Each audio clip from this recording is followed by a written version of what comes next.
Disclaimer.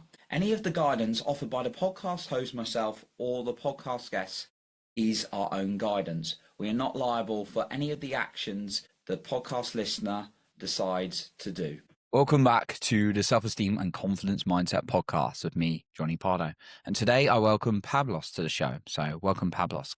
Glad to have you here today. Hey. So just a quick introduction to Pablos and then we will dive in. So Pablos is a hacker, inventor, and best-selling author of Deep Future, Creating Technology That Matters, the indispensable guide to deep tech. Now managing partner at Deep Future, investing in technologies to solve the world's biggest problems. Previously, Pablos worked on spaceships at Blue Origin and helped build the Intellectual Ventures Lab to invent a wide variety of breakthroughs, including a brain surgery tool, a machine to suppress hurricanes, 3D food printers, and a laser that can shoot down mosquitoes. Part of an invention effort to eradicate malaria of Bill Gates. Pablos hosts the Deep Future podcast and is a top public speaker. His talks have over 30 million views. So Pablos, a man who's up to many things, done many things, got involved with a lot.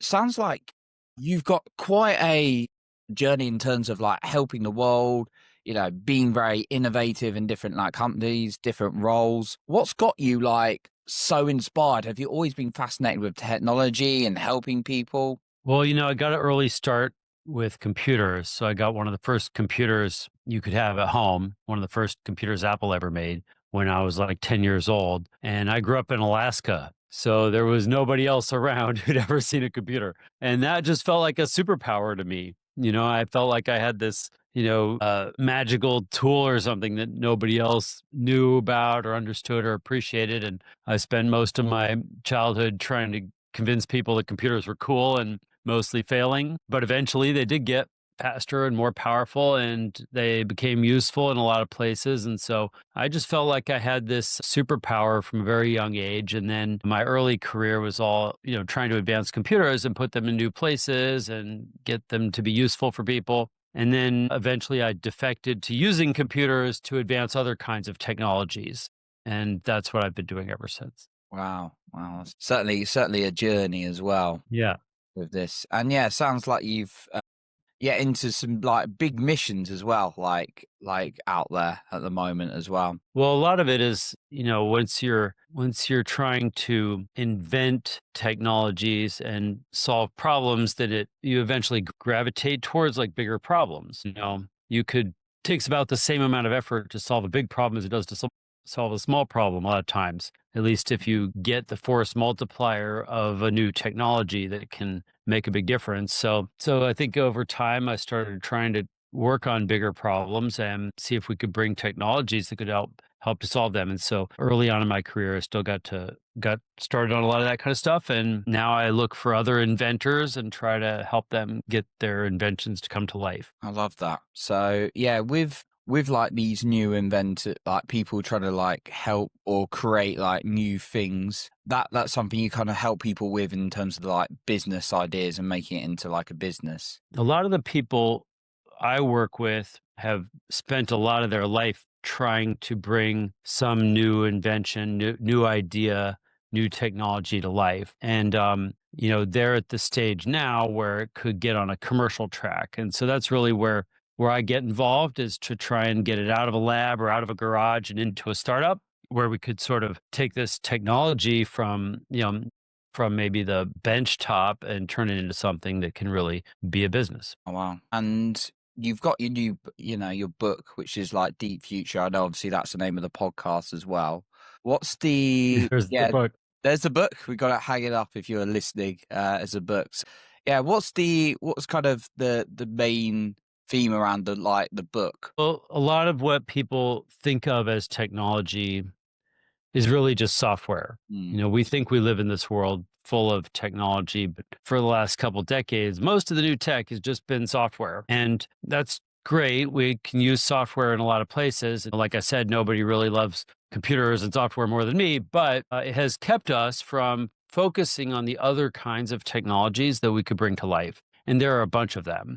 Oh, and if you think about like we're talking about with problems, if you think about the big problems in the world, these are things that every human on earth relies on. So that's manufacturing, construction, mining, energy, water, food. These are things that every single human on earth relies on, and they're things that you won't radically improve with software alone. So we have to invent other kinds of technologies that could help us advance those things. And so that's what we mean by deep tech. And what I work on is trying to bring those kinds of technologies into the world. And so the book is about how we can do that, why we should do that, and a whole bunch of examples of amazing technologies that are coming that can really help us put a dent in those kinds of problems or industries. You could think of them as industries. I love that. And are you someone who's always sort of like researching, looking like what's coming and these new things?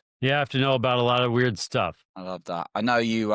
It sounds like you did a big thing with like looking to eradicate malaria with Bill Gates. That sounds like a big one. Yeah, in our lab before, we were trying to invent new technologies, and Bill asked us to work on figuring out how to eradicate malaria, which is an important one because some years 1 million people will die from malaria. And we're starting to have an effect on it now, but half of those are kids under 5 years old. They never had a chance. It's kind of the low-hanging fruit in global health, I think you could say. This is 1 million lives that we should be able to save. We were trying to invent technologies to help solve that problem, and we're lucky to be able to do it. And some of them have had a big impact, and that's really worth a lot. Wow. And do you find, just always curious, do you find it easy to kind of like switch off from your like research, or are you kind of someone who always just like loves what he does and you're just curious? No, it's all enjoyable to me in the sense that I'm I'm interested in these things. I want to learn about them. I want to be helpful. And yeah, so I never feel like I have enough time to dig into things as deep as I'd like to, or as many of them as I'd like to. So yeah, I never get tired of that. So there's Mm. just learning. That's all. Always like curious mind, it sounds like. Yeah. So I know there's a lot of people looking to do like startups and like come up with like their ideas and things like that. What do you think from like helping people and supporting people is kind of maybe one or two of the main things that stops these like startups from really getting out there? Well, there's a lot of folks trying to make different kinds of startups. The truth is, most of them don't have a very good idea. I would start with that. Most of them don't have a new technology. And so you could think of there's lots of different kinds of startups. So you could start up a taco wagon, and that will be a startup, but it's the kind of startup that's been done a lot of times before. You could copy what all the other taco wagons are doing, try to do it a little better, and that's probably a good way to make a business. But when you're trying to do high tech startups, you're usually trying to do something new that hasn't really been done before. And you could draw inspiration from different things, but you're really trying to bring something new to the world. And that can be really hard. And at the same time, it can be dramatically more impactful and dramatically more successful. And so when we're looking at what's worth doing, not to disparage anybody who's starting a taco wagon, we need those too. But a lot of times in the tech industry, we see people with an iPhone app and they're acting like it's going to save the world. And that's not really true. And so what I think we need to do is help our entrepreneurial class, the folks who are building these businesses, really just take a step back and honestly look at what they're working on and say, hey, is this something that's really going to move the needle on something important? An easy way to answer that question is, if you weren't working on it, would it get done anyway? Or is there some risk it wouldn't get done? It wouldn't live up to its potential? That's a really important question to ask because, if your taco wagon didn't get started, probably somebody else would do it. And if that's true, then maybe you're not doing what you're uniquely good for. Maybe you're not living up to your own potential. Maybe you're not taking on an important enough problem or big enough, opportunity. And so I think what has been lost in the tech industry is we've lost sight of the fact that why technology matters is that we can sometimes bring a new force multiplier into the world and solve a problem 10 times better or 100 times better or sometimes 1,000 times better than the state of the art and what's normal. So I hope that entrepreneurs will start to look at things this way and look around for a technology that they could help build a business out of. So kind of, I was kind of take it away. It's like identifying like a problem that genuinely does need like solving, and also like is very like unique to you or unique in your thing, that it's not like a regular thing people are going for. Yeah, sometimes in Silicon Valley, we have this sort of maxim called scratch an itch. And scratch an itch basically means, find some problem that you have. Your friends probably have the same problem. That's like budget market research. And that's okay. But if you look at the problems that kids in San Francisco have, it's like iPhone battery doesn't last all day, relationship problems. They don't have a lot of, they don't have malaria. They don't have existential problems. They don't have big problems. So I think there's a limit to how useful scratch an itch is for helping you figure out what to work on. Maybe that's good practice. Go build an iPhone app and use it to have weed delivered to your dorm room or whatever your problem is. But then take on a problem you don't have, and maybe that a billion people have. Now, that's harder, but that's where the real action is. And so I think it's just worth a little reflection. Again, I'm not trying to disparage whatever anybody's working on. Go make it successful. But if you're going to take on something new, maybe take a minute to look around the world and see what the bigger problems are, and see if you could find a technology. You don't have to be the inventor. I've got all kinds of inventors who've come up with amazing technologies, and they don't know how to build a business. So they need the help. Go find an inventor who has something you think is worth working on and help them figure out how to turn it into a business. That's really what we need. Just sounds like asking some good quality questions to yourself, and it might be a bit more than what do I think's like a problem, but what is a genuine problem for many people out there that perhaps I'm Yeah. not seeing straight in front of me. Yeah. Right. And a lot of them are easier to find if you look on a global scale, look around the world. But, even locally, you could look at problems and say, what what sucks in your neighborhood, or where you live. I mean, that's okay too. But then recognize, like, if you've got a way to make that 5 or 10% better, well, that might not be worth the effort. Look around the world, see if there, go ask ChatGPT if there's some technology that could maybe make that problem 5 or 10 times better. And if you can find that and bring that to life, that's probably really worth doing. I love that. Yeah. Just looking at opportunities. What's the is there a lot of work you do on the mindset with these startups in relation to like resilience? Because I know a lot of people can go through like disappointments in the entrepreneurial world, and wow, it's Yeah. inevitable. But yeah. Yeah, it really is. That's true. My job, since I'm an investor in these startups, my job is to basically to lie to founders and make them believe that they have some chance at succeeding when usually they don't, because we need them to try. It's a really difficult thing to do, to be a founder, to bring a new technology to life, to build a business, to do all that in one lifetime. It's really hard and it's difficult. It's lonely. Um, and if you try to convince a founder of all of that at the beginning, they might not try. So usually we just pretend like it's going to be fine. But it is hard. And no matter how good things go, it's still really hard. And so I don't think that's so bad. The truth is the hard things are the things worth doing. All the easy stuff has been done or being done by somebody else. The rewarding things to do in life are hard, and you shouldn't try to avoid them. You should try to do the best job you can of taking them on. That's what I think. And you could apply that sort of notion to startups, but you could apply that to, relationships or other things that matter to you. You don't have friends because they're easy. You don't have a partner or a girlfriend or a wife or something because it's easy. You do it because it's worth doing and it's important and it is rewarding to to invest yourself in that. And so a startup is like that too. You're signing up to do something hard, but it should also be meaningful. And that's why it's worth it.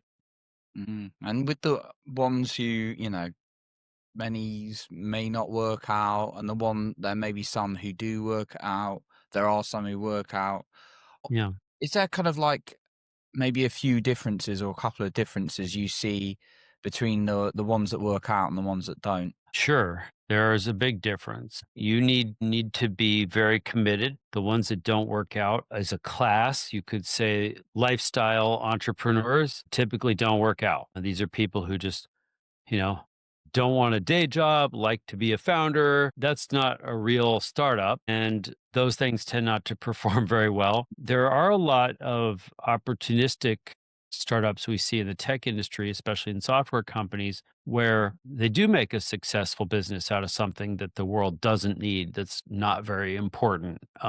You've got your Snapchats out there, which, I mean, not to just pick on Snapchat, but it doesn't seem very important to me. If it didn't exist, Instagram probably does most of the same things and would have been good enough. So I don't know how, but there was an opportunity, and they managed to make a very successful thing. Is TikTok? It's also very successful. Is it important? I don't know. Is it dramatically better than Instagram? I don't know. So to me, these are amazing entrepreneurs who were not armed with a meaningful technology, right? I would rather have those same entrepreneurs and take on something meaningful. Let's give them a real technology that the world needs that can improve how do we feed people, or how do we help build them homes, or how do we eradicate disease, or things like that. That's what I want those founders to come help do. So Amazing. So Pablos, I know you've obviously got your book out there, and you've got your podcast, and you're doing a lot, as you obviously spoke about. Where can the listener find you if they want to like reach out? Where can they find your book? Um, yeah. and is there maybe a final point you want to leave us with today? Sure. If you like long conversations with nerds, my podcast is called Deep Future, and it's how I learn. I pick the brains of people who are smarter than me or know more about different things than me, and I record some of those to share, and hopefully you'll get something out of it. Lots of interesting folks on the podcast. The book is very fun and accessible. You don't need a PhD to read this book. Have been giving it to their kids, and the kids like it as much as the parents do. I would say um, you know, try the book. I'll give you your money back if you don't like it. It's in airport bookstores all over America.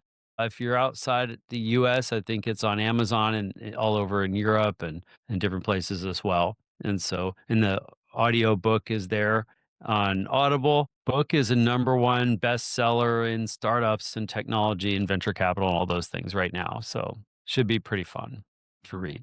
Oh, amazing! You've got that. You've got. Yeah, and if you find anybody with like crazy hair and a DeLorean, send them my way. We'll try and help them out. I love it. That's awesome. And yeah, no, Pablos, is there anything you wanted to leave us with today? Well, thanks a ton for having me on. I hope that your audience gets something out of this. I think there's a lot of people out there have optimized for safety and security and predictability. And the compromise they made was they don't feel a sense of purpose. Their work isn't meaningful. They hate their job, sad and depressed, and not very optimistic. And I think those things are correlated. So I think a good thing to do is do the craziest thing you can bring yourself to do, the most important and meaningful thing you can find to do. And, if you're, and think about what's your worst case scenario? For a lot of us, our worst case scenario is I end up sleeping on my mom's couch for a couple months while I regroup and start over. And that's not so bad. You could do it. You don't all have to become management consultants and investment bankers and other boring stuff. You can try and do something better. Awesome. I love that. I'm thinking of the worst case scenario that generally isn't Yeah. that bad. And the It's best not case so bad for scenario, most. changing the world. I thought Yeah. it's awesome. No, Pablos, thank you so much for what you shared. And we'll definitely link your resources, your podcast, your book, and everything you got going on. So thank you. Awesome. Well, thanks, man. I appreciate it. Of course. So that concludes our episode for today. And remember to lead with your heart and not with fear.